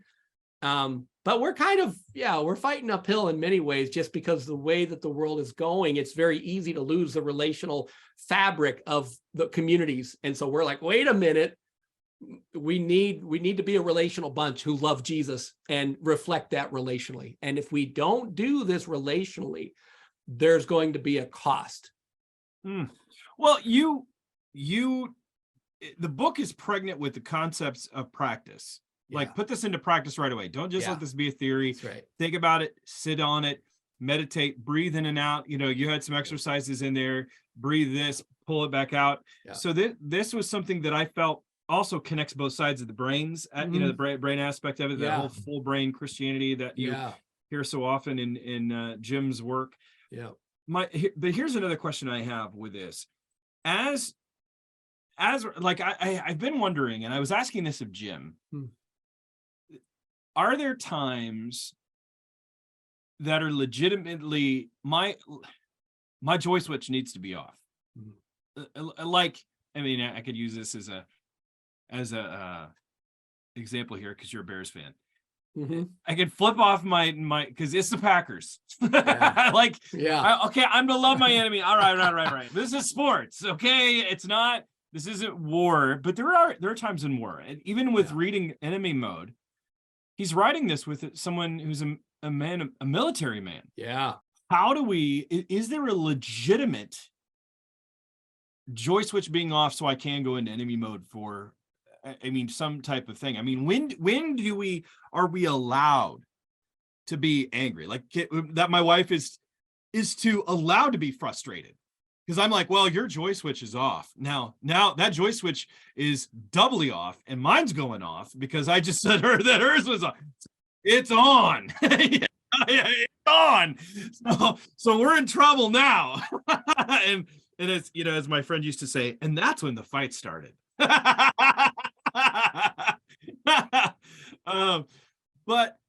I really want to know, because we are humans, and even anger can be an aspect of, like, not all anger is bad. We do say righteous anger, but anger is simply a wanting to correct something that we perceive as wrong. So God himself, his is perfect anger. His is not, we don't have all the factors like he does. But I remember a young woman that just beat herself up over all the time. She's like, my church told me that I could never be angry. And I'm like, okay, that's not right, because not right. No. You are human. And again, I know people get into what's righteous anger, but I'm just saying anger in general. Yeah, right. Anger in general isn't always a bad thing. Just like with shame, we had Taylor Lau on the show. Taylor Lau wrote a book. He's a scholar out of Trinity Evangelical Divinity School, and wrote a book called Defending Shame. He comes from an Asian background, Asian culture. Oh, yeah. There's this, and I remember talking to Jim about this. There is a formative aspect to shame that should be exhibited within the church for disciplinary reasons. That's right. Healthy shame, we call it. Healthy shame, right? Not toxic shame, healthy shame. Right, yeah. So how do we fit that in, this idea of the joy switch within all of these things? Because one level I'm like, okay, can I not be angry? Yeah. Okay, right. can I, is that bad for me to be angry? Right. Or what do I do when I'm just tired? My wife is angry, and she is legitimately frustrated totally at what I'm doing right now. You don't have to give a totally or an amen there. Well, sorry. I get it. You don't have to amen that, Chris. You don't have to do that to me right sorry, now. man. My wife is like, well, finally somebody gets somebody did. Yep. No, I like, get it. all right. She's like, I like this show. This is your best episode ever, honey. Yeah. But I mean, seriously, how do we fit this in with all of these different things? And like with my kids, like my son, and he's not going to listen to this, but I got to be careful. Yep. He is moved to a new community. He's bonds with his friends. He'd rather be on his phone, which some I never wanted to get him. I just didn't want to get it to him, but all his friends have it, and that's his social connection. He'd rather, and I mean, we got to put restrictions on the phone, but I try to talk to him, and he's like, I don't want to do that. And I'm like, hey, I got the smile on, I want to join with you. And he's like, whatever, I don't want to do it. So then I get frustrated. And I'm like, is it legitimate for me to be frustrated and not have my joy switch on right now? I'm going to flip it off because I'm mad. How do we deal with all this? That's an excellent question. And I relate with a lot of those scenarios as well with my family. And, our brain is wired for negative emotion. So after the first year of life, your brain is wired to start having big six, right? Big six, we call them the big six. So it's given to me. So you've got anger, fear, sadness, shame, hopeless despair, and disgust. So your brain, after the first year of life, going into the second year of life, your brain is going to have those responses. It's often called the terrible twos, because a lot of parents are like, what's happening to my child? Who is this? Like these big feelings, because your brain's amplifier gets turned on and activated. So our brain, God created us for upset feelings. And here's the difference. Like, here's the key. Like, we are going to have anger. We are going to have disgust. We are going to have, shame. The key is, do I have people who remind me who I am while I'm feeling this feeling? So in other words, when I'm mad, what helps when I'm mad is having someone who can validate and go, wow, I can see you're really mad here. What helps when you feel this? So the key is not to feel alone in our emotions. And that's the key. So with my joy switch doesn't mean I need to connect. My joy switch can be on while I'm reading a book sitting next to my wife. If my joy switch is on, I'm aware that she's there. I care about her. And we're not talking or interacting. I'm reading a book. If my joy switch is off, I might be annoyed that she's breathing too loud and I'm trying to focus on my book. Like, it's amazing what our brain gets bothered by in enemy mode, right? But the joy switch being on just means I'm remembering who I am for me, but I can also be aware of what's going on around me and even care about people. We don't even necessarily have to interact. So what happens with emotions is when I feel a feeling and my brain hasn't learned to quiet that emotion, then I either get stuck, which is not going to be fun, right? Because then I can't quiet, I can't recover back to joy. I either get stuck in the emotion or I just learn to sidetrack to a more manageable emotion.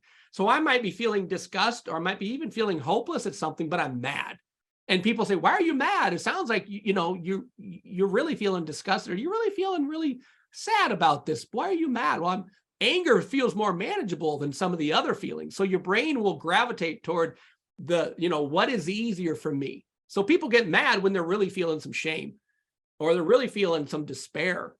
But the key is, have I learned that when I have a big feeling that someone's still with me and glad to be with me, even while I'm feeling my feeling, or do I feel alone in it? There's an excellent example early in Mark where Jesus is mad and we are told he's in a rage, basically. It's when it's the Sabbath and it's the Pharisees bring a man with a shriveled hand. Oh, yeah. Right? They're testing him. Yeah. Right? So this is one of the few times in the Bible we actually get a sense as to what's happening in Jesus and, what's his emotional experience. And the Greek word is orge, and it just means if you're furious, you want to kill someone. And this Greek word, when it says Jesus was mad, it's actually more, he was furious, he was irate. And then Paul uses this in Colossians to say, put these away from you. Orge, is wrath, is one of those words that Paul says, don't even go there. If you go here, it's going to be bad. So we know it's a big feeling. It's a strong feeling. And if we forget who we are, and we probably say or do things that don't reflect who God made us to be. But here's Jesus, right? He looks at their hardness of heart, the Pharisees. And what does he do? He is so irate. Does he drop kick the Pharisees? Does he put them in a headlock? what does he do? Well, he tells the man with the shriveled hand to stretch out your hand, and he heals the man's hand. Like Jesus was so irate. He did a miracle. He did a miracle. He's like, yo, stick out your hand. I'm like, wait a minute, that doesn't right? That doesn't jive with the British Jesus. No, it doesn't. And it's if somebody is in that feeling, you see in their body language, they're mad. Yeah. But Jesus, here's the key. Jesus remembered who he was.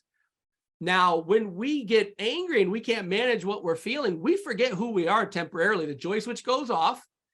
We act like a different person, or we say and do things that don't reflect our heart and our values or our faith. So what relational skills are? Relational skills are what we learn to manage these feelings and still be ourselves and be our relational selves and remember who we are. And so part of what this means in our communities is we remind people who they are when they forget. We don't get stuck on their malfunction. We actually remind them who they are relationally when they forget, when they lose it. And that takes some skill here, Travis, because I have to admit, there's been times in my life I've been with people who are irate, and I tell some of those stories in the book.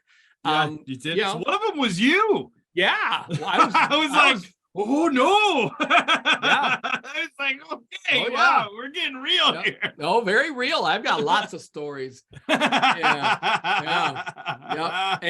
And the key ultimately is, can I remember who I am and help you remember who you are while we feel this and while we process this and while we navigate this? And that's usually where things break down in a lot of teams and leadership teams and so forth. When there are conflicts, if I don't have relational skills, problems become bigger than relationships. And when problems become bigger than relationships, something's going to happen that's not going to be good. There's going to be a cost. And so part of this is, being the people who remember who we are, no matter what's going on, no matter how I'm feeling, what emotion I'm in. And so part of what we do in our ministries, we're actually training people in exercises and skills to be able to do this. So that's kind of what we do at the end of the day. We're training people to be Christ-like and to remember who they are under all kinds of conditions by learning pathways back to joy from your upsetting emotions. And so like with your wife and those dynamics that you described, when people are upset, they need to feel seen, heard, and understood. And if you don't help them feel seen, heard, and understood, you can predict they're going to feel minimized, they're going to feel alone, and they're not going to feel joy here with you. So that, that means I shouldn't try to fix my wife, but I should try to listen and validate, like, wow, honey, I can see you're really mad at me because I forgot to pick up some milk on the way home. Yeah, I really dropped the ball. So what can I do? What needs to happen here so we get back to joy? So I don't break the relationship. It's like, okay, I messed up, and I can see that really affected you. So I'm not defending. I'm not justifying, like, well, I was busy, I had a long day. That's just going to create, like, now she feels alone in her upset. That ain't going to be good. That's putting out a fire with gasoline. You had a long day. Oh yeah. I had a long day too. Well. Yep, that's exactly. You mentioned this. I remember I was trying to witness to one of my neighbors. He was Jewish, and his parents had been through the Holocaust. Oof. And he was a professor, and so we would get together for breakfast every so often. And we got into this conversation, and we started talking about forgiveness. And his expertise was in kind of like Jewish relations with other countries and cultures and with the Holocaust. And he said to me, it was actually very wise. He said, try apologizing without saying I'm sorry. And he goes, I'm not trying to be jerky. I'm actually saying use other descriptors that convey what the person feels. Yes. What your action did. So then they feel that understood, that validation, that they, like you said, seen, heard, and understood. Yeah. And I tried that. I mean, at first it was very offensive to me because I'm like, well, wait a minute. I should say I'm sorry. But I understood it when I started trying to do it. And I'd say, I realized that what I just did right there made you feel small, good, and little, and demeaned, and forgotten. And I will not do that again. I deeply apologize for the feeling. And she's like, okay, and she felt better. That's good. And then she felt more validated in that. Now I wish I could say I've always done that well, and now she's like, I know, and now I know what you're doing. Yeah, yeah, she's on to you now. Like, I know. Yeah. No, she's not like that. My wife is not. She's one of the most forgiving, amazing women, and she's listening right now. So she's incredible. She is. But with this book, I mean, what have been the responses to the Joy Switch? Have you had people go, this just isn't work for me?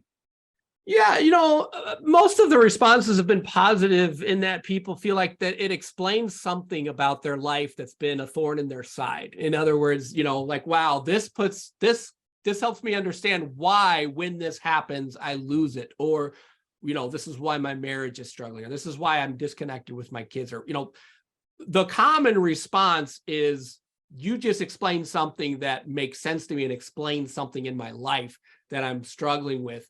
And the other response is, what do I do with it? And that's why I put the exercises in there, because at the end of the day, and you mentioned the whole brain approach. So at the end of the day, it's good to have the information. So I wanted to give some very simple ways of laying this out, including some stories, but it was the exercises that I knew people need to practice. So when I meet with the leadership team, I'll give them the information, but now we're going to practice. And so what do you do? Do you have like, okay, pastor, let's sit down, face one another in chairs. And what do you, tell me, take me through one of these. Yeah. So I would, here's a common thing that I'll do if I'm with a leadership team. I'll say, okay, first thing we're going to do is we're going to go around and everybody at the table, and you're going to tell each person a couple things that you like about them, something you appreciate about them. And everybody quickly does the math, like, okay, there's 8-10 people at this table, we've got this much time. You could just see people are like, really? Like, we got to do this. And I'm like, just bear with me, right? And everybody has to go, and I have to say something that I appreciate, at least hopefully a couple things I appreciate about every person. And so, it takes a little bit of time, but I'll tell you what, you see this group come alive. You see the energy levels increase. You see smiles on their faces, often tears. You see a group connect in a really, short amount of time by one simple activity. And that is me putting words to what I like about you, what I enjoy, what I appreciate about you, what I respect, what I admire about you. That exercise alone, it gets everybody's joy switch on, because now I feel seen, heard, and understood. I feel appreciated. I feel valued. I feel like I belong with this group. This is so life-giving for people. And it is such an easy exercise. But it's simply putting words to pausing and stopping long enough to list, like, what do I value about the people around me? What do I enjoy? What do I see that God's put in you that I can admire and that I can just, really respect? Travis, this is one of the best exercises. It's so easy. And then I'll say, now compare how you felt when we started to how you feel now. And it's night and day. It's night and day, because people are like, well, yeah, I just thought this is going to be kind of a dumb meeting and I don't know why we're doing it. But now I feel alive. I feel special. I feel loved. It's something so simple. Everybody's joy switch is now on. And I say, now, how does that feel in your body? Compare it with how you felt when we started. And it's like, well, this is night and day. Like, I was worried when we started. I was distracted by, what's going on. And wow, I feel peaceful. I feel glad to be with these people. I actually, I'm glad to be here. It's night and day, and it's so simple. So that's the kind of stuff that we do to help people learn this stuff. So it's funny you mentioned that. That's a positive example. I knew of a church. I'm not going to say the name of the church because there's one of those horror stories. Is that we had this couple start coming to our church. They moved into our area and they had gone to this other church. And I knew of this other church.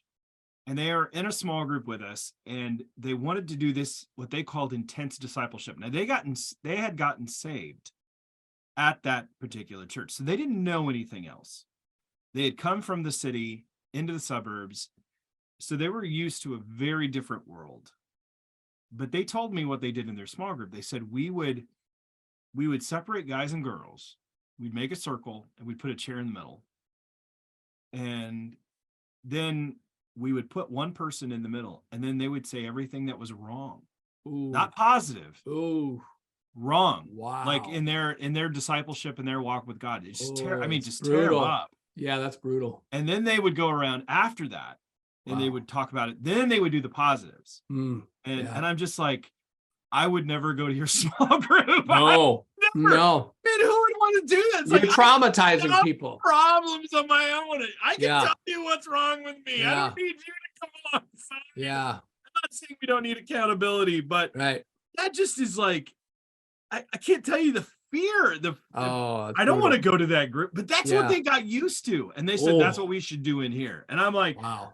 No. I mean, isn't that nuts? I mean, it's nuts. That's nuts. Brutal. Yeah. That's a great way to put people in enemy mode.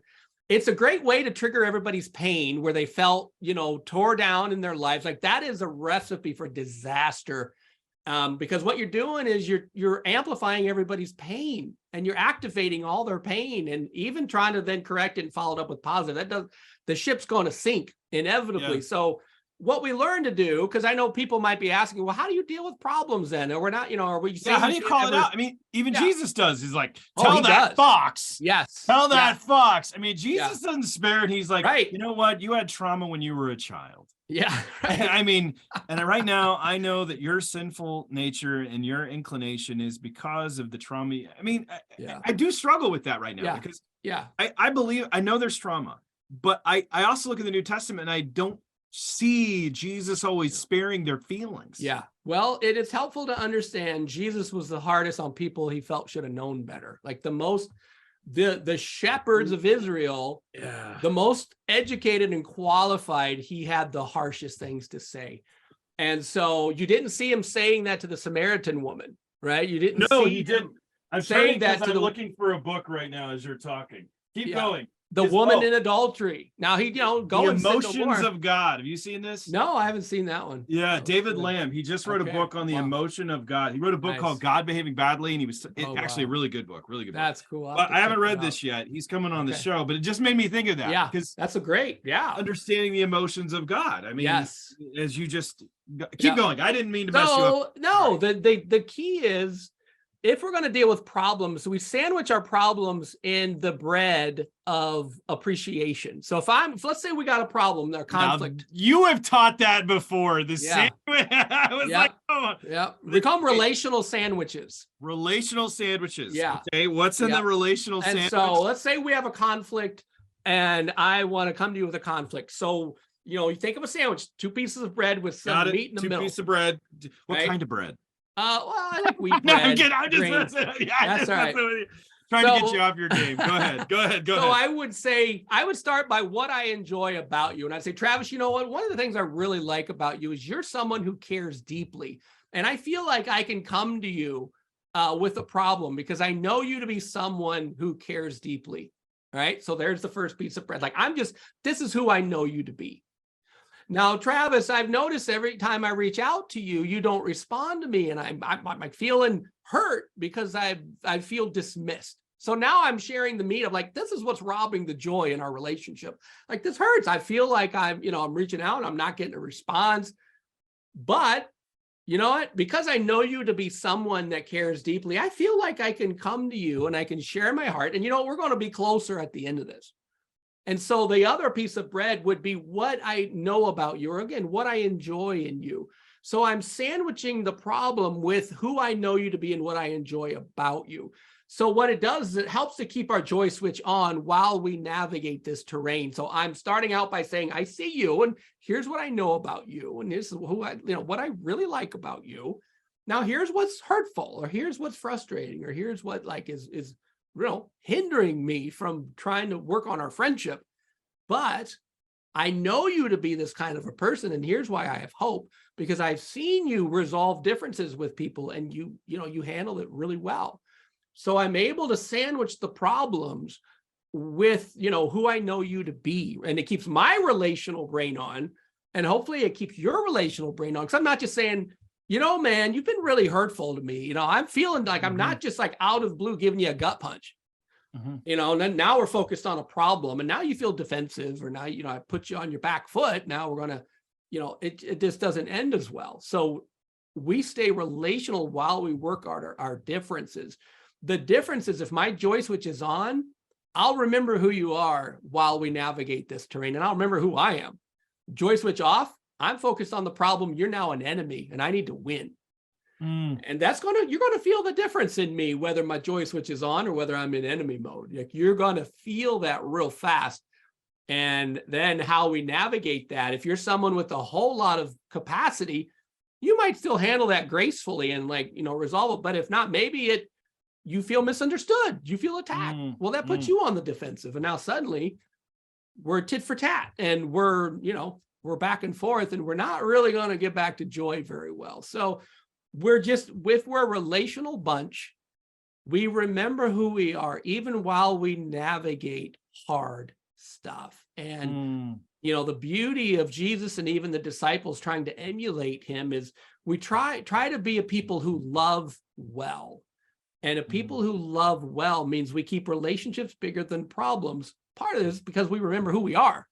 We're children of the King. And what does that mean? If we are truly children of the King, right? And our inheritance is with the King of Kings for all eternity. How should I relate with the people around me? How should I love or forgive or, build up? Like, how should I do that? So tearing others down for the sake of trying to build them back up, like that's a horrible approach to discipleship or any kind of spiritual formation. You're just stirring up everybody's pain and putting everybody in enemy mode. That just doesn't end well at all. We have to actually grow joy that gives us the strength to suffer well. But if I don't have a lot of joy, I'm not going to suffer well. I'm going to forget who I am. I become reactive, and then I say and do things that just don't reflect the God that I serve. These are so good, Chris. This is so good. So how can people learn more about what you're doing? Yeah, my wife and I have a website called Thrive Today, thrivetoday.org. And we have 19 skills. So what we're talking about here is one of the skills. And people are probably like, 19? Are you kidding me? What are these 19 skills? So people can learn what are the skills. We have videos. We have lots of information and resources on our website. There's some free resources. People can actually learn to recognize if your joy switch is on or off. And there's some exercises as well. So thrivetoday.org, you can learn more. And I'm grateful. Travis, this has just been an absolute blast. Yeah, it's fun. I mean, how often do you get two Illinois boys loving the Bears? I mean, come on.